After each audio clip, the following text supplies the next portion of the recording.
Hello friends, welcome to एडुसियर centre. मैंने कुछ दिन पहले एक पोल रखा था कौन सा वीडियो बनाऊं, तो ये पोल का रिजल्ट आपके सामने स्क्रीन में दिख रहा होगा। तो सबसे ज़्यादा वोट मिला है ईबीएस पेडागोजी को 40% एंड सेकेंड मिला है मैथ्स पेडागोजी को। तो एटलीस्ट 1% ज़्यादा है ईबीएस पेडागोजी।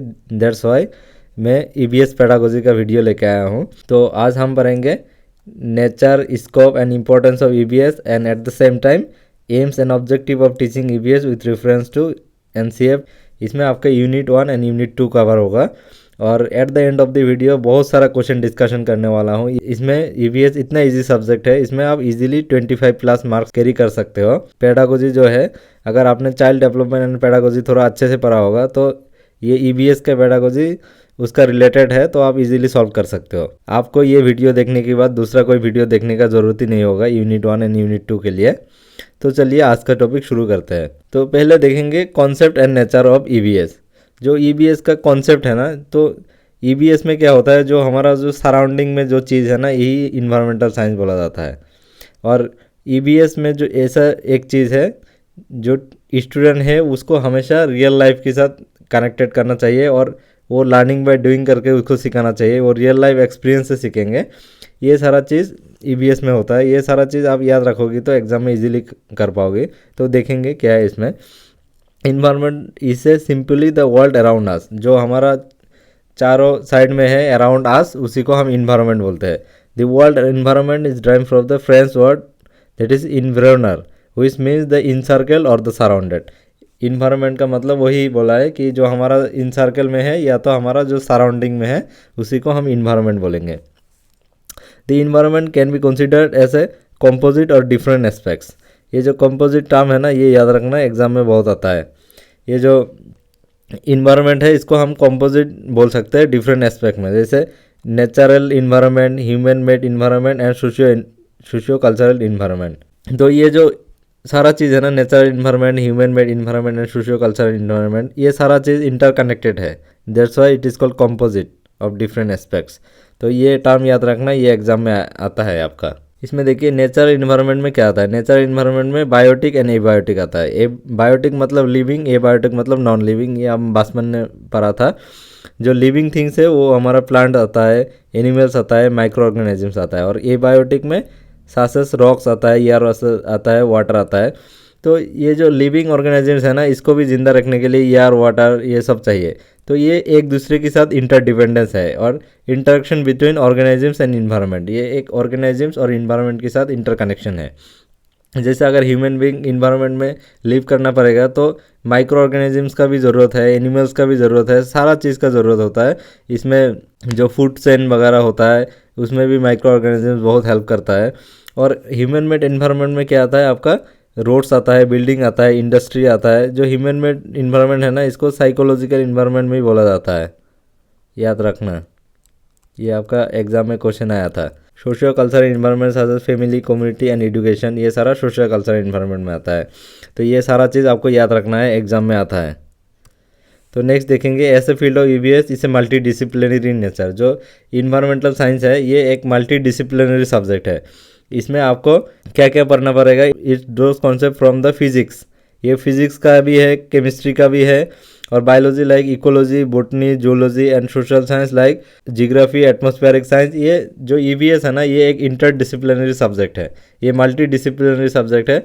ये सारा चीज़ मिलके इसको ईबीएस बोला जाता है। इसमें आपका फिजिक्स भी आता है, केमिस्ट्री भी आता है, बायोलॉजी भी आता है, सोशल साइंस भी आता है, सब कुछ मिला के ईबीएस बोला जाता है। तो ये भी बहुत इंपॉर्टेंट है। तो इसमें देखेंगे EBS is thematic approach such as food, water instead of topic based. Because ये जो ईबीएस है ना, ये थीम बेस्ड अप्रोच में होता है। इसमें टॉपिक्स बेस्ड अप्रोच में इसका सिलेबस नहीं होता है। जैसे आप सिलेबस में देखना, इसमें ईबीएस का सिलेबस में फूड होगा, वाटर होगा, ये थीम लेके चलता है। मतलब ये जो फूड हो गया, ये वाटर हो गया, ये आपका फिजिक्स में भी आएंगे, ये सोशल साइंस में भी आएंगे, बायोलॉजी में भी आएंगे। तो ये सारा चीज़ का ये कंबाइन करके ईबीएस हुआ है ना। तो इसमें जो सब्जेक्ट का वो पढ़ाना जाता, जो चीज़ आपका सिलेबस में होता है ना, उसमें वो कभी भी टॉपिक्स वाइज नहीं होता है। दूसरा सब्जेक्ट में जैसे ये टॉपिक्स होता है, वो टॉपिक्स होता है, ऐसा नहीं है। इसमें थीम बेस होता है। जैसे फूड हो गया, वाटर हो गया, नेचुरल रिसोर्सेज हो गया, ऐसे थीम बेस होता है ईबीएस में। तो क्यों होता है, इसमें देखिए it enable A connected and inter related understanding of, ये एक दूसरे से कनेक्टेड है और इंटर रिलेटेड है। अभी जो हमने बोला है फिजिक्स केमिस्ट्री बायोलॉजी सब इंटर रिलेटेड है। It enable easy teaching and understanding, ये बच्चे को ईजिली टीचिंग करने का भी टीचर के लिए इजी होता है और बच्चे को अंडरस्टैंडिंग के लिए भी इजी होता है, क्योंकि इसमें रियल लाइफ के साथ वो कनेक्टेड होता है बच्चा। ईवीएस में बच्चा को हमेशा रियल लाइफ के साथ कनेक्टेड करना चाहिए। अगर फूड उसको में पढ़ा रहा हो ना, तो फूड का एग्जाम्पल देके उसको पढ़ाना चाहिए और रियल लाइफ में उसका सामने एग्जाम्पल दिखाना चाहिए। वो बच्चा जो है वो लर्निंग बाय डूइंग करके सीखना चाहिए ईवीएस में। It enable to learn from the experience, ये बच्चा इसमें एक्सपीरियंस से सीखता है। जैसे अगर फूड सब्जेक्ट, अगर फूड आप पढ़ा रहे हो ना क्लास में, तो बच्चे को क्या बोलोगे, बच्चा आप टिफ़िन लेके आया, तो बच्चा बोलेगा हाँ टिफ़िन लेके आया, टिफ़िन में क्या लेके आया, ये खाना लेके आया। तो उसके बाद आप बोलोगे कि today we are going to start the topics food, तो आप उसका रियल लाइफ के साथ कनेक्टेड कर रहे हो ना, तो उसी टाइप का। वाटर भी उसी टाइप का, तो इसलिए जो ईवीएस है इसको थीमेटिक अप्रोच बोलता है। नेक्स्ट देखेंगे स्कोप, ईवीएस का स्कोप क्या है। ईवीएस का स्कोप क्या है अभी देखेंगे। It help children connected with their natural and human made environment in understanding our dependence on the various components of environment like biotic, abiotic and human made environment. इसमें ना बच्चे को क्या करता है, बच्चे को कनेक्ट करता है natural and human made environment. जैसे नेचुरल इन्वायरमेंट भी ह्यूमन इन्वायरमेंट दोनों को कनेक्ट करता है अंडरस्टैंडिंग करने के लिए कि हमें ज़िंदा रहने के लिए क्या क्या चीज़ के ऊपर डिपेंडेंट होता है। साथ साथ like biotic and abiotic and human environment सब चीज़ हमारा लाइफ में ज़रूरत होता है। तो ये बच्चे को हमेशा कनेक्ट करके रखता है, ये एक स्कोप है बीएस का। और एक देखिए it help children to develop a holistic understanding of their environment including socio cultural environment. Holistic मतलब ऑल राउंड, मतलब सारा चीज़ जितना भी है उसको ऑल राउंड को होलिस्टिक बोलता है। Of their environment including socio cultural environment, वो सोशियो कल्चरल इन्वायरमेंट के साथ भी बच्चे को कनेक्ट करना चाहिए। It help children in maintaining a multidisciplinary perspective to understand our environmental issue. ये जो हमारा इन्वायरमेंटल इशू है ना, इसको मल्टी डिसिप्लिनरी अप्रोच होना चाहिए। इसमें फिजिकली कैसे डिग्रेड हो रहा है, इसमें बायोलॉजिकली कैसे हो रहा है, इसमें सोशली कैसे हो रहा है, ये सारा मल्टी डिसिप्लिनरी उसमें होना चाहिए। Issue problem and appreciate the impact of our daily activities and its integrity. जो हमारा डेली एक्टिविटीज़ होता है नेचर के साथ, उसको अप्रिशिएट करना चाहिए बच्चे को, और ये जो चीज़ है उसके अंदर डेवलप करना चाहिए बच्चे के अंदर में, कि जो हमारा इन्वायरमेंटल इशू है, जो डिफॉरेस्टेशन है, ये सारा चीज़ जो है उसका अंदर में एक फीलिंग्स डेवलप करना चाहिए बच्चे को कि ट्री नहीं काटना चाहिए, ये नहीं काटना चाहिए। ये एक स्कोप है ईवीएस का। तो नेक्स्ट देखेंगे developing positive attitudes, values and practices such as respect and care for all life on the earth, compassion, caring for self and others, conservation of natural resources, appreciation of cooperative learning, senses of belonging, social responsibility, valuing cultures. ये जो EVS है ना, EVS बच्चे के अंदर में positive attitude develop करता है, इसमें वैल्यू एंड प्रैक्टिस भी डेवलप करता है, साथ साथ respect and care for all life on the अर्थ, जितना भी लाइफ है उसके अंदर भी वैल्यू क्रिएट करता है। जैसे ह्यूमन को छोड़ के दूसरा भी लिविंग ऑर्गेनिजम्स है, वो भी हमारा लाइफ में बहुत ज़रूरत होता है। फूड चेन जो होता है ना हमारा, वो फूड चेन में हर चीज़ का ज़रूरत होता है, हर एनिमल्स का ज़रूरत होता है उसमें। अगर एक भी एनिमल्स नहीं रहेगा ना, तो हमारा जो अर्थ है ना वो इम्बैलेंस हो जाएंगे। इसमें लिखा है caring for self and others, खुद के लिए भी केयर होना चाहिए, अदर भी के लिए भी वो होना चाहिए। कंजर्वेशन ऑफ नेचुरल रिसोर्सेज, जो हमारा नेचुरल रिसोर्सेज है, फॉरेस्ट है और जो जितना भी वो नेचुरल रिसोर्सेज है उसको कंजर्व करना चाहिए। And appreciate of cooperative learning, हमेशा एप्रिशिएट होना चाहिए वो कोऑपरेटिव लर्निंग करने के लिए। मतलब कोऑपरेटिव लर्निंग क्या होता है, जो बच्चे के साथ वो मिलके वो कोऑपरेट करके वो सीख रहा है, आदमी के साथ कोऑपरेट करके सीख रहा है, उसको कोऑपरेटिव लर्निंग बोलेंगे। Sense of belonging, social responsibility इसमें डेवलप करता है। वैल्यूइंग ऑफ कल्चर, कल्चर का वैल्यू भी डेवलप करता है इसमें। और देखिए generating positive and proactive action in improving the quality of the environment. इसमें जो ईवीएस है इसका और एक स्कोप है generating positive and proactive action, वो जो हमारा क्वालिटी ऑफ इन्वायरमेंट है उसको डेवलप करने में, इसमें इम्प्रूविंग करने में मदद करता है। और इसमें देखिए promoting the conservation ethics and adoption of environmental friendly practice and habits, इसमें बच्चे में वो डेवलप करता है इन्वायरमेंटल फ्रेंडली हैबिट्स, मतलब जो ट्री काटना नहीं चाहिए, डिफोरेस्टेशन नहीं करना चाहिए, जो हमारा फॉरेस्ट है उसको कंजर्व करना चाहिए। ये जो हैबिट्स है ना वो एक डेवलप करता है बच्चे के अंदर में, और प्रैक्टिस भी बच्चे के अंदर में डेवलप करता है। बच्चा जब बड़ा होता है ना तो ये सब की उसका कॉन्सर्न होता है कि ट्री नहीं कटना चाहिए, ये हमारा इन्वायरमेंट के लिए बहुत इंपॉर्टेंट है। तो नेक्स्ट देखेंगे importance of EBS. The immediate environment is the primary context to which the child relate. जो टीचर जाके पढ़ाएंगे ना ईबीएस, तो बच्चे को हमेशा उसका इमीडिएट इन्वायरमेंट के साथ कनेक्ट करना चाहिए। वो डे टू डे लाइफ में क्या कर रहा है ना, उसी के साथ उसको कनेक्ट करना चाहिए। और ये जो है इसके ये बच्चे का एक प्राइमरी कॉन्टेक्स्ट है इमीडिएट इन्वायरमेंट, ये भी इंपॉर्टेंट टर्म है, एग्जाम में आता है। और देखिए valuing learning take place through the interaction with the immediate environment. इसमें जो इमीडिएट इन्वायरमेंट के साथ जो इंटरेक्शन करके बच्चा लर्न करता है ना, ये वैल्यू लर्निंग टेक प्लेस होता है। इसमें बच्चा जो डेली लाइफ में जो करता है वो अगर आप पढ़ाने में उसके साथ कनेक्ट करोगे ना, तो बच्चे को समझने के लिए बहुत ईजी होगा। All children are naturally motivated to learn and are capable of learning. जो चिल्ड्रेन है सबको नेचुरली मोटिवेट करना चाहिए और बच्चा कैपेबल ऑफ लर्निंग होना चाहिए। Making meaning and developing the capacity for abstract thinking reflecting on work are the most important aspect of learning. बच्चे में एब्स्ट्रैक्ट थिंकिंग डेवलप करना चाहिए और बच्चे का जो वर्क कर रहा है उसमें उसका रिफ्लेक्शन होना चाहिए। ये एक मोस्ट इंपॉर्टेंट एस्पेक्ट है लर्निंग का। Children is learning in A variety of वे। जो चिल्ड्रन है वो बहुत तरह से लर्न करता है थ्रू द एक्सपीरियंस, चीज़ों को एक्सपीरियंस करके सीखता है। Making and doing the things, वो खुद बना के या कुछ करके वो सीखता है, चीज़ों को एक्सपेरिमेंट करके सीखता है। रीडिंग करके सीखता है, डिस्कशन करके सीखता है, आस्किंग करके सीखता है, लिसनिंग करके सीखता है। Thinking and reflecting and expressing on self in speech, movement और writing both individually and with others, they are required to opportunity to all the kinds of the scores in their development. ये सारा चीज़ बच्चे के development में होना चाहिए। जो EBS का टीचिंग होगा ना, ये हमेशा लर्निंग बाय डूइंग होगा। इसमें हमेशा चाइल्ड सेंटर अप्रोच होगा और ये टीचर को भी इन्वायरमेंट के साथ कनेक्ट करना चाहिए और बच्चे को भी इन्वायरमेंट के साथ कनेक्ट करना चाहिए। ईबीएस मतलब अगर आएंगे तो वो ईबीएस में कोई भी क्वेश्चन आए ना, तो आप सीधा उसको इन्वायरमेंट के साथ कनेक्ट कर दीजिए, आपका आंसर हो जाएंगे। कोई भी ऑप्शन इससे रिलेटेड होगा ना, ज़्यादातर उसी टाइप का क्वेश्चन आता है कि बच्चे का रियल लाइफ एक्सपीरियंस है, बच्चे के इमीडिएट इन्वायरमेंट से, ऐसा टाइप का क्वेश्चन आता है। तो हमेशा उसको रियल लाइफ के साथ कनेक्ट कर दीजिए, आपका आंसर हो जाएंगे। और देखिए learning take place both within the school and outside the school. जो लर्निंग टेक प्लेस होना चाहिए बच्चे का, वो स्कूल में होना चाहिए और आउटसाइड द स्कूल में, मतलब उसको फील्ड विजिट में लेके जाके उसको रियल लाइफ में वो नेचर का जो नेचुरल रिसोर्सेस है ना, वो रियल लाइफ में दिखाना चाहिए बच्चे को। Learning is enrich if the two learner are interact with other. जो अगर दो एरन ये दोनों चीज़ एक साथ हो जाएंगे ना, तो जो लर्निंग है बहुत इनरिच होगा, इसमें बच्चे को बहुत कुछ सीखने को मिलेंगे।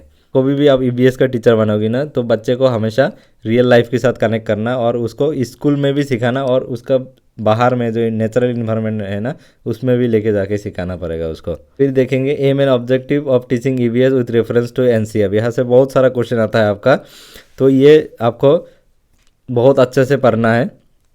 ये देखिए पहले वाला लर्निंग विदाउट बर्डन। बच्चे में कोई लर्निंग में बर्डन नहीं होना चाहिए।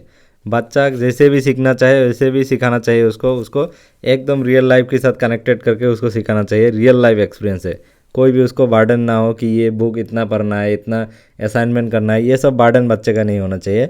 वो डे टू डे लाइफ में जो चीज़ करता है लाइफ में, उसी चीज़ को कनेक्ट करके उसको पढ़ाना चाहिए। ये देखिए to train the children to locate and comprehend relationship between the natural, social and cultural environment. इसमें बच्चे को हमेशा इंटरेक्ट करना चाहिए। ये नेचुरल इन्वायरमेंट से, सोशल से, कल्चरल इन्वायरमेंट में हमेशा इंटरेक्ट करना चाहिए इसको। To develop an understanding based on observation and illustration. बच्चे में वो अंडरस्टैंडिंग डेवलप करना चाहिए थ्रू ऑब्जर्वेशन। कोई भी चीज़ को डायरेक्ट ऑब्जर्व करके देखेंगे एंड इलस्ट्रेशन एग्जाम्पल के साथ देखेंगे। जैसे कोई बच्चे को अगर एनिमल्स के बारे में दिखाना है तो उसको डायरेक्ट लेके जाके जू में लेके जाना है और वहाँ पे दिखाना है, वो खुद ऑब्जर्व करके देखेंगे उसमें। Draw from the life experiences, वो बच्चा खुद लाइफ एक्सपीरियंसेस उसको सिखाना चाहिए। Physical and biological, social and cultural aspect of life rather than abstraction. ये सारा चीज़ एक साथ कनेक्टेड करके बच्चे को सिखाना चाहिए। तो नेक्स्ट देखिए to create the cognitive capacity and resourcefulness to the making child curious about social phenomenon starting with the family and then moving wider aspects. जो बच्चे का क्रिएटिव कोग्निटिव जो कैपेसिटी है वो डेवलप करना चाहिए। Make child curious about social phenomena, बच्चे के अंदर में ऐसा डेवलप करना चाहिए, वो जो नेचुरल इन्वायरमेंट है ना उसको एक्सप्लोर करने में उसके अंदर में एक क्यूरियस डेवलप हो कि वो नेचर को कैसे एक्सप्लोर करे। And starting with the family, वो फर्स्ट फैमिली से सीखेंगे, फिर moving outside the space, family के बाहर में भी जाके सीखेंगे बाद में। पहले जो प्राइमरी सोशलाइजेशन है वो फैमिली है, तो जो बच्चा फर्स्ट सीखता है वो फैमिली से ही सीखता है, फिर जाके वाइडर स्पेस बाहर में सीखेंगे। To nurture the curiosity and creativity of the child particularly in relation to the natural environment, बच्चे के अंदर में नर्चर करना चाहिए curiosity and creativity particularly in relation to the environment, जो इन्वायरमेंट के बारे में बच्चे के अंदर में एक क्यूरियोसिटी डेवलप करना चाहिए, एक क्रिएटिविटी डेवलप करना चाहिए। To develop an awareness about environmental issue, जो हमारा इन्वायरमेंटल इशू है, डिफॉरेस्टेशन है, बहुत सारा इन्वायरमेंटल प्रोटेक्शन एक्ट भी आ रहा है अभी बहुत सारा, तो आपका एग्जाम में इन्वायरमेंटल प्रोटेक्शन एक्ट क्या क्या है वो भी याद रखना है, आप भी वो पढ़ना है, उसमें से कभी भी क्वेश्चन आता है इन्वायरमेंटल प्रोटेक्शन एक्ट क्या है, कब दिया था, ये सब चीज़। तो बच्चे को इन्वायरमेंटल इशू के बारे में पूरा अवेयरनेस होना चाहिए। जैसे अभी इतना पोल्यूशन हो रहा है, हमारा वाटर पोल्यूशन हो रहा है, एयर पोल्यूशन हो रहा है, तो ये सारे चीज़ के बारे में बच्चे के अंडर अवेयरनेस होना चाहिए। To engage the child in exploratory and hands on activities to acquire basic cognitive psychomotor skill through observation classification and interpretation, जो बच्चा है ना, बच्चे को हैंड्स ऑन एक्सपीरियंस करना चाहिए। कोई भी आप बच्चे को सिखाने जा रहे हो ना, वो हैंड्स ऑन एक्सपीरियंस करके सीखना चाहिए उसको। Basic cognitive and psychomotor skill जो है थ्रो ऑब्जर्वेशन करके सीखेंगे, क्लासिफिकेशन करके सीखेंगे, इन्फ्रेंस करके सीखेंगे।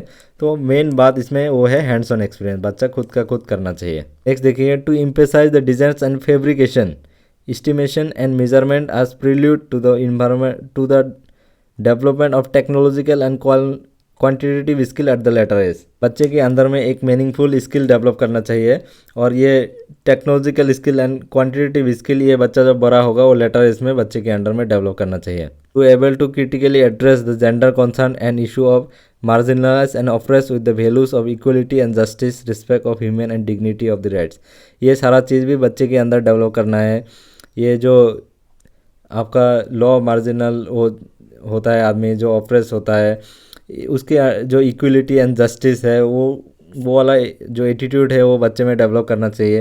And respect for human dignity and right, human का जो डिग्निटी एंड ह्यूमन राइट वो जो चीज़ है वो बच्चे के अंदर डेवलप करना चाहिए। So far we have learn the EVS as following unique features, जो अभी तक हमने पढ़ा है ईवीएस का यूनिक फीचर्स क्या क्या है। It is composite in nature's, composite in nature in the mean ये नेचुरल इन्वायरमेंट से करेंगे, और मतलब man made environment and socio cultural environment, ये तीनों कंबाइन करके इन्वायरमेंट होता है। ईवीएस इज कॉन्टेक्चुअल, ईवीएस को क्यों कॉन्टेक्चुअल बोला जाता है, जब इसका रिलेटेड क्वेश्चन करेंगे आपका कॉन्सेप्ट क्लियर हो जाएंगे। EVS is child centred, EVS हमेशा चाइल्ड सेंटर्ड होता है। There are no absolute right और wrong in the EVS, EVS में कोई एब्सोल्यूट राइट एंड रॉन्ग नहीं होता है। Value are integrated in EVS, EVS जो है इसमें वैल्यू इंटीग्रेटेड किया जाता है।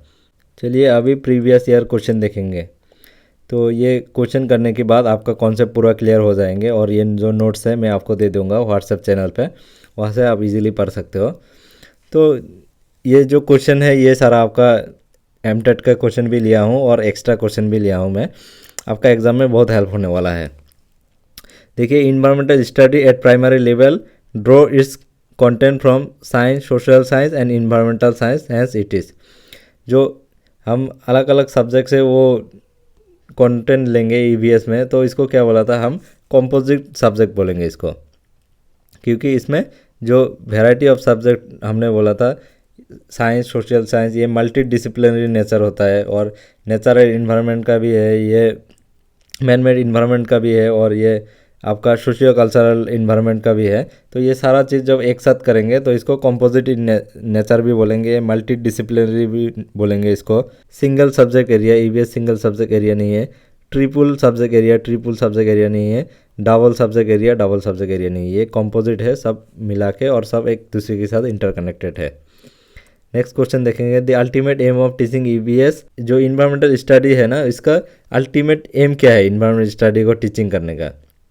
तो कीप आवर इन्वायरमेंट क्लीन, ये कुछ हद तक सही है लेकिन बिल्कुल सही नहीं है। To sustain our planet and its resources for future generation, ये बिल्कुल करेक्ट है। टू सस्टेन आवर प्लानट, जो प्लानट हमको वो सस्टेन करना चाहिए, एंड जो रिसोर्सेज है वो हमें फ्यूचर जनरेशन के लिए वो रखना है। अभी जो हमारा नेचुरल रिसोर्सेज है ना, वो अभी से अभी ख़त्म नहीं करना है उसको, वो हमेशा रखना है जो फ्यूचर जनरेशन आके भी उसको एक्सप्लोर कर सके। मेक पीपल हेल्थी ये नहीं है, डेवलप द सोसाइटी ये नहीं है। मेन एम ऑफ टीचिंग और ईवीएस जो है आपका, ये sustain our planet and its resources for future generation. तो नेक्स्ट देखेंगे building bridge and roads are the example. जो बिल्डिंग ब्रिज एंड रोड्स था वो किसका एग्जाम्पल था? वो ह्यूमन मेड का था।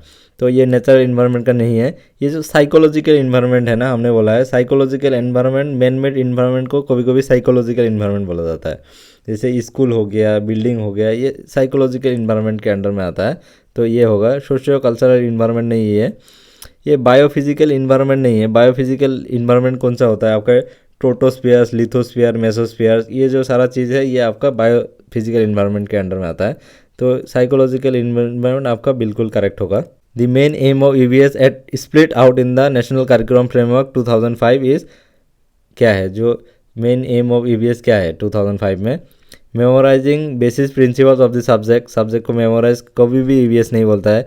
Expose to the student to the real life. Student को रियल लाइफ में एक्सपोज करना चाहिए, ये ठीक है। और ऑप्शन देखें, making students sit passively in the classroom and receive information from the teacher. Student को पैसिवली उसको सीट करेंगे क्लासरूम में और टीचर का लेक्चर सुनते रहेंगे, ये नहीं होगा। Development understanding of basic concept of the subject, वो सब्जेक्ट का बेसिक कॉन्सेप्ट डेवलपमेंट करेंगे, ये बिल्कुल नहीं है। ये जो expose student to the real life world, यही वाला सबसे बेस्ट आंसर है।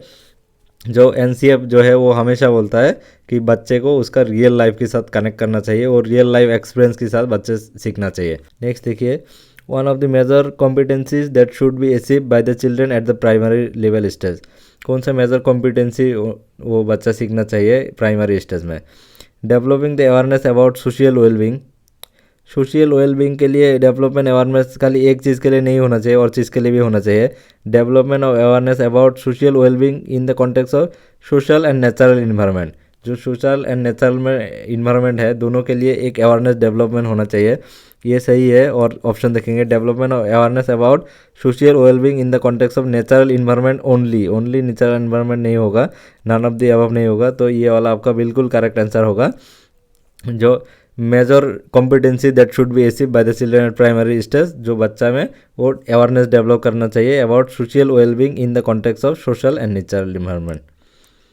तो नेक्स्ट क्वेश्चन देखिए, after teaching the lesson on the animals the teachers arrange visit for class 4 student to the zoo, this should be help the student. हमने बोला था ना, जो ईवीएस है ये हमेशा स्कूल के बाहर में लेके जाके बच्चे को पढ़ाना है। स्कूल में भी पढ़ाना है, बाहर में भी पढ़ाना है। इसमें क्या बोल रहा है, ये लेसन ख़त्म करने के बाद जो टीचर्स है, एनिमल जब पढ़ाया था, ये थीम बेस होता है, थीम, ये एनिमल भी एक चैप्टर है ईवीएस का। तो टीचर ने क्या किया था, वो बच्चे को वो जू में लेके गया बच्चे को, फिर वहाँ जाके एनिमल्स को दिखाया। तो इसमें क्या हो रहा है, develop skills of animal protection. Animal protection का स्किल उसमें डेवलप हो रहा है, बिल्कुल नहीं। Having a chance in your daily time table routine, daily time table routine नहीं है इसमें। Correlate classroom learning to the real life situation, ये बिल्कुल सही है। जो क्लासरूम में वो एनिमल्स के बारे में पढ़ा है, वहाँ जाके वो रियल लाइफ में देख रहा है। Develop sensitization about the domesticated animals, ये डोमेस्टिकेटेड एनिमल के बारे में सेंसिटाइजेशन हो रहा है, बिल्कुल नहीं है ये। तो ये आपका करेक्ट होगा, वो रियल लाइफ सिचुएशन क्रिएट कर रहा है इसमें। नेक्स्ट क्वेश्चन देखेंगे, Mohan wants to introduce the topics food components to the student of class 5, he should, वो कैसे स्टार्ट करेंगे? तो write down the name of the food components on the black board and explain, बिल्कुल नहीं, real life के साथ connect करना है बच्चे को। Give example of different food rich in the nutrition, ये भी नहीं है। Use the chart showing the different kinds of food, ये भी नहीं है। Asking student to open the tiffin box and see the content follow by the explanation, ये बिल्कुल सही है। इसमें बच्चे को एकदम रियल लाइफ के साथ कनेक्ट कर रहा है। बच्चे को बोल रहा है आप टिफिन बॉक्स ओपन करो एंड उसके अंदर में देखो क्या चीज़ है, और फॉलो बाय टीचर, फिर उसको बोल रहा है today we are going to learn about the food, उसको फूड के बारे में पढ़ा रहा है। नेक्स्ट देखिए, which of the following statement is not true about the EVS, कौन सा वाला है जो ईवीएस के बारे में ट्रू नहीं है? It is composite in nature's, ये तो बिल्कुल राइट है, ये तो ट्रू है। हमें ट्रू नहीं है कौन सा वर्ड ढूंढना है। Concept of EVS and their interpretation for the learners are contextual, ये भी करेक्ट है। As the teachers of EVS, I must pay attention only to the cognitive growth and developments of the learners. Only cognitive growth and development learner नहीं होना चाहिए, बाकी aspect में भी होना चाहिए, इफेक्टिव एंड साइकोमोटर में. ऐसे good teacher I must ensure that this values I practice in life need to be practice by my learners as well. जो टीचर्स है वो डे टू डे एक्टिविटीज़ में जो प्रैक्टिस करता है वो लर्नर के साथ भी होना चाहिए. लर्नर जो day to day life activities करता है उसके साथ भी उसको कनेक्ट करना चाहिए. तो इसमें नॉट बोला है, तो ये वाला आपका करेक्ट आंसर होगा. नेक्स्ट क्वेश्चन देखिए, the scope EVS can be best describe as. जो EVS का स्कोप है ना उसको बेस्ट डिस्क्राइब कर सकते हैं हम लर्नर सेंटर मेथड बोल के. नेक्स्ट क्वेश्चन देखेंगे, who is of the following represents one of the objective of teaching EVS at primary level. इसमें से कौन सा वाला EVS का ऑब्जेक्टिव है. To inform the learner about the book they should treat to expand their knowledge. वो book पढ़ के एक्सपांड करेंगे. बुक पढ़ने का ये EVS का बात ही नहीं है. EVS में रियल लाइफ के साथ कनेक्ट करेंगे और खुद करके सीखेंगे. To connect the experience of the learner in the school with outside the world. बच्चे को हमेशा आउटसाइड द वर्ल्ड कनेक्ट करना चाहिए, बिल्कुल सही होगा. To make the learners aware of technical terms and the definition इसमें नहीं पढ़ना चाहिए. To assess the technical terms related to EVS. ये टेक्निकल टर्म्स भी बच्चे का कोई रिलेट नहीं करता है. जहाँ पे भी connecting to real life, connecting to experience होगा ना, ये आग बंद करके आप इसको टिक करके आना. EVS में हमेशा वो रियल लाइफ के साथ एक्सपीरियंस करता है. वो लर्नर सेंटर्ड मेथड होता है, उसमें बच्चा खुद का एक्सपीरियंस करके सीखता है. वो हमेशा जो डे टू डे लाइफ में वो करता है ना लाइफ में, उसके साथ उसका लर्निंग को कनेक्ट करना चाहिए. ये सारा चीज़ जहाँ पे होगा ना आप आँख बंद करके उसमें टिक करके आ जाइए. Question, while teaching the EVS a teacher begin to conduct the activities follow by the question and discussion. Which of the following statement represent the objective of conducting activities and having question and discussion. जो teachers है वो पहले activities conduct किया, follow by question and discussion. जो activities बच्चा करने के बाद उसको फिर क्वेश्चन एंड डिस्कशन का मौका दिया. फिर which of the following statement represent the objective of conducting activities and having question. इसका मेन ऑब्जेक्टिव क्या है. Assess the children processing skills बच्चे का वो डेवलप करने के लिए ये भी राइट है. Provide an opportunity to the child to explore. बच्चे को एक्सप्लोर करने का मौका दे रहा है, एक्टिविटीज़ करने को मौका दे रहा है. Provide an opportunity to child to express themselves. खुद को खुद वो एक्सप्रेस करने का उसको मौका मिल रहा है. Discriminate between the child based on their pace of learning. बच्चे को कभी भी हम डिस्क्रिमिनेट नहीं करेंगे. तो 1, 2 एंड 3 ये करेक्ट है. तो यहाँ पे हम देखेंगे ये 1, 2 एंड 3 ये करेक्ट आंसर है आपका. Next, EVS is organize around the 3 broad principle. They are. जो EVS है वो 3 ब्रॉड प्रिंसिपल में वो कैटेगराइज करता है. जैसे लर्निंग अबाउट द इन्वायरमेंट, फिर learning through the environment and learning for the environment. ये वाला आपका करेक्ट आंसर होगा. Learning with in the environment, learning of the environment and learning for the environment ये आपका नहीं होगा. Learning from the environment, learning by the environment ये वाला भी नहीं होगा. Learning on the environment, learning around the environment, learning for the environment ये वाला भी नहीं होगा. तो आपका लर्निंग अबाउट द इन्वायरमेंट, आप इन्वायरमेंट के बारे में पढ़ना चाहिए. फिर learning through the environment, environment में जाके मतलब आप जो day to day life activities कर रहा है उसकी थ्रू उसको लर्न करना चाहिए. And learning for the environment, environment के बारे में आपको लर्न करना चाहिए. तो ये वाला आपका करेक्ट आंसर होगा. ये 3 ब्रॉड प्रिंसिपल्स है EVS का. As per NCF 2005 EVS for class 3 and class 5 deals with the study of the environment including. इसमें अकॉर्डिंग टू जो NCF 2005 था उसके हिसाब से क्लास 3 एंड क्लास 5 में जो सब्जेक्ट था EVS वो किसके साथ डील करता है. ये physical, emotional and socio cultural ये नहीं होगा. Physical, biological and socio cultural ये वाला करेक्ट होगा आपका. ये फिजिकल, बायोलॉजिकल और सोशियो कल्चरल तीनों डोमेन को कनेक्ट करता है. बायोलॉजिकल, फिजिकल एंड सोशियोलॉजिकल ये नहीं होगा. इमोशनल, बायोलॉजिकल एंड सोसाइटी ये नहीं होगा. ये जो स्टडी ऑफ इन्वायरमेंट इंक्लूडिंग जो है इसमें आपका physical, biological and socio cultural environment होता है. जो हमने स्टार्टिंग में पढ़ा था ये एक कंपोजिट नेचर है EVS.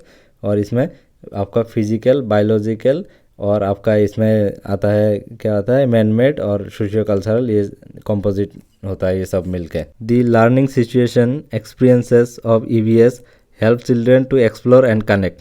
जो EVS का लर्निंग सिचुएशन एंड एक्सपीरियंस है वो EVS क्या करता है, चिल्ड्रेन को एक्सप्लोर करने का मौका देता है एंड कनेक्ट करने का मौका देता है. थ्रू क्या दे रहा है, human made surrounding only. Human made surrounding only में मौका नहीं दे रहा है, सारा चीज़ में वो करने का मौका दे रहा है. बर्ड्स एंड एनिमल्स के बारे में, हिल्स एंड फॉरेस्ट नहीं होगा.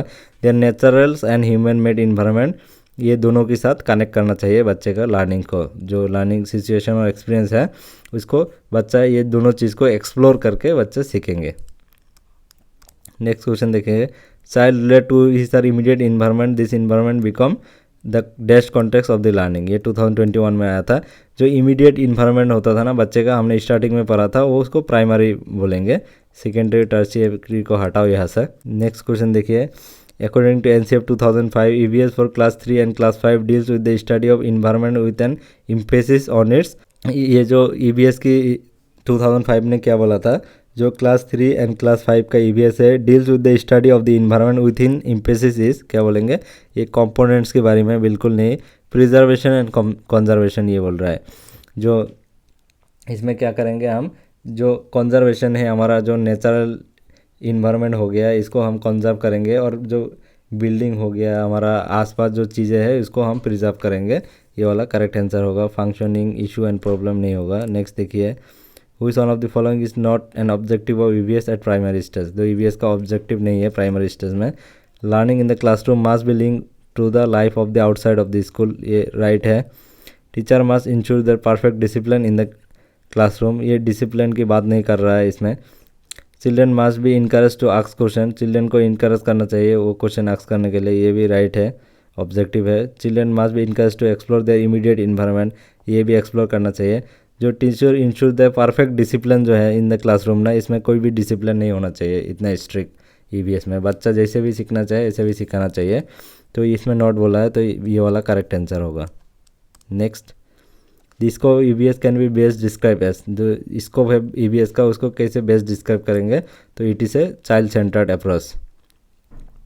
कोई इसमें बुक में आपको ये वाला भी ऑप्शन देखेंगे, इट इंटीग्रेट सेवरल डिसिप्लिन, ये वाला भी कुछ हद तक ठीक है, लेकिन जो इसको बोला है यहाँ पे नेचर्स नहीं है, इसको बोला है, तो इसको मैं चाइल्ड सेंटर्ड के साथ जाऊँगा। From the word given below choose at least 3 word which describe the environment, इसमें से 3 वर्ड चूज कीजिए, 2 इन्वायरमेंट को डिस्क्राइब करें।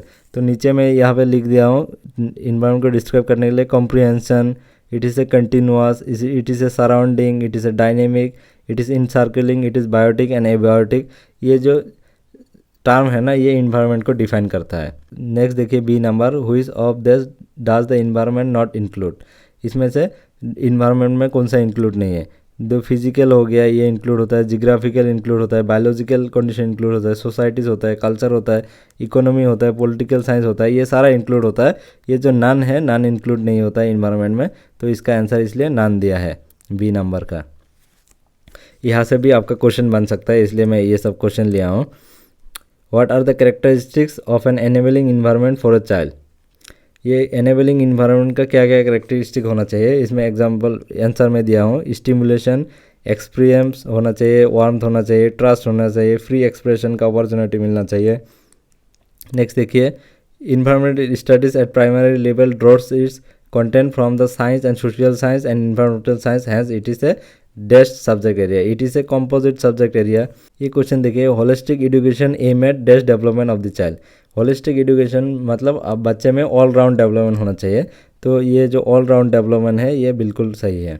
ये क्वेश्चन देखिए, the different objective of EVS are listed in the NCF 2005, these are primarily centered on developing the children following, ticks the most appropriate. इसमें से कौन सा वाला अप्रोप्रिएट है जो ऑब्जेक्टिव है NCF 2005 का, दे सर वो चाइल्ड सेंटर्ड में उसमें वो बात कर रहा है, जो बच्चे में चाइल्ड सेंटर्ड अप्रोच डेवलप करे। तो इसमें देखिए, curiosity and awareness about the surrounding, ये वाला राइट है। Knowledge and understanding of their environment, ये भी राइट है। नॉलेज ऑफ इंटरडिपेंडेंस और कनेक्शन इन द नेचर, वो इंटरडिपेंडेंस एक दूसरे से साथ इंटरकनेक्टेड है, ये भी राइट है। Effect, attribute, appreciation, value and attitude, ये भी राइट है आपका। Skill of observation and creative expression, ये भी राइट है। और ये ऑल ऑफ द अबव है, मतलब आपका आंसर होगा ऑल ऑफ द अबव इसमें। तो नेक्स्ट देखेंगे, values are a part of our dash behavioral system, ये जो वैल्यूज़ है हमारा ये इफेक्टिव और इमोशनल बिहेवियरल सिस्टम है। यहाँ पे मैं आंसर लिख दिया हूँ। ये फिलिंग इन द ब्लैंक देखिए, this syllabus of EVS is organize in a dash manner, तो इसका आंसर मैं यहाँ पे लिख दिया हूँ, it is a holistic manner में होना चाहिए, ऑलराउंड डेवलपमेंट करना चाहिए। जो सिलेबस होगा इसी तरह से डेवलप करना चाहिए, बच्चे का ऑलराउंड डेवलपमेंट हो। There are 6 main themes of EVS are in the syllabus. जो क्लास 3 से क्लास 5 तक वो जो ईवीएस का सिलेबस है उसमें 6 मेन थीम्स होता है। क्या क्या होता है वो थीम्स? पहले हो गया आपका फैमिली एंड फ्रेंड्स, फिर हो गया आपका फूड, फिर शेल्टर हो गया, फिर वाटर हो गया, फिर ट्रैवल हो गया and things we make can do. ये आपको याद रखना है। ये 6 इंपॉर्टेंट थीम है ईवीएस का क्लास 3 टू क्लास 5 तक। तो नेक्स्ट देखेंगे, the EVS syllabus is aim to forgo and dash prospective of an learner at primary stage of schooling, it is integrated. ये एक दूसरे के साथ इंटीग्रेटेड नेचर होता है जो मतलब ईवीएस का सिलेबस है। मतलब ईवीएस में क्या होता है, इसमें आपका बायोलॉजिकल साइंस भी होता है, फिजिकल साइंस भी होता है, सोशल साइंस भी होता है। ये एक इंटीग्रेटेड नेचर होता है। तो यहाँ पे मैं लिख दिया हूँ ये आंसर। ये क्वेश्चन देखिए आप, इसमें एनसीएफ का जो 2005 का ऑब्जेक्टिव है उसका रिलेटेड क्वेश्चन है। To train children to locate and comprehend dash between in the natural and socio cultural environment. ये आपका होगा रिलेशनशिप। ये एक दूसरे के साथ रिलेशनशिप होना चाहिए। और ये 2 नंबर देखिए, to nurture the dash, to nurture the curiosity and dash of the child particularly, and इसमें क्यूरियोसिटी एंड क्रिएटिविटी होगा आपका। To nurture the curiosity and creativity of the child particularly in relation to the natural environment including artifact and the people. ये starting में हमने पढ़ा था इसमें। और 3 नंबर क्वेश्चन देखिए, to develop and dash about environmental issues. इसमें बच्चे में अवेयरनेस डेवलप होना चाहिए इन्वायरमेंटल इश्यूज़ के बारे में। To engage child in an exploratory and dash activities to acquiring basic cognitive and psychomotor skill through observation classification interference. इसमें आपने क्या बोला था, ये हैंड्स ऑन एक्सपीरियंस बोला था। हैंड्स ऑन एक्सपीरियंस करके बच्चे को ये सारा स्किल्स डेवलप करना चाहिए। ये सारा मैंने 2005 का जो ऑब्जेक्टिव था वहाँ पे लिखा था, उसी का क्वेश्चन रिलेटेड ये क्वेश्चन है, ये एग्जाम में आ सकता है। ये वाला क्वेश्चन देखिए बहुत इंपॉर्टेंट है। कॉन्टेक्चुअलाइजिंग ईवीएस मीन्स, ये जो ईवीएस है ये कॉन्टेक्चुअलाइजिंग क्यों बोला जाता है? तो स्टार्टिंग में हमने बोला था, इसका क्वेश्चन डिस्कशन करेंगे, आपका कॉन्सेप्ट क्लियर हो जाएंगे।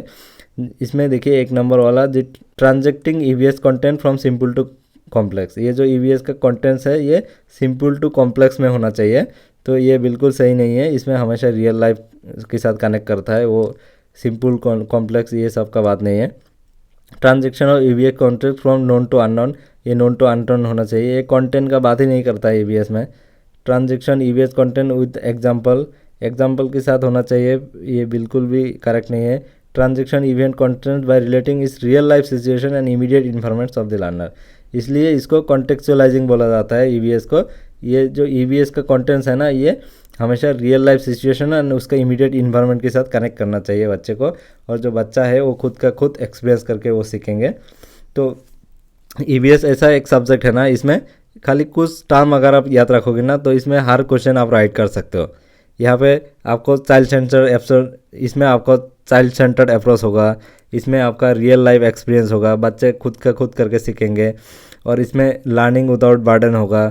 और बहुत सारा ऐसे जो टर्म है इसमें बच्चे में अवेयरनेस डेवलप करेगा अबाउट आवर नेचुरल इन्वायरमेंट। और ये जो ईवीएस है ये एक मल्टी डिसिप्लिनरी सब्जेक्ट है। ये जो कॉन्टेक्चुअलाइजिंग बोलता है ईवीएस को, जो इसका कंटेंट है वो हमेशा रियल लाइफ सिचुएशन के साथ होता है। और जो ईवीएस का जो टॉपिक्स है ना वो थीमेटिक बेस है, वो आपका टॉपिक्स बेस नहीं है। ये भी क्वेश्चन आ सकता है आपका। तो ये जो सारा चीज़ है ना ये बहुत इजी है आपका। अगर ये सब याद रखोगे ना आप तो आप आराम से बहुत सारे क्वेश्चन कर सकते हो। और ईवीएस एक इतना इजी सब्जेक्ट है, इसमें आप हमेशा ज़्यादा मार्क्स लेके आ सकते हो। इसका जो कंटेंट पार्ट है, कंटेंट पार्ट भी बहुत ईजी है। तो आज का वीडियो बस इतना ही। Thank you for watching this video.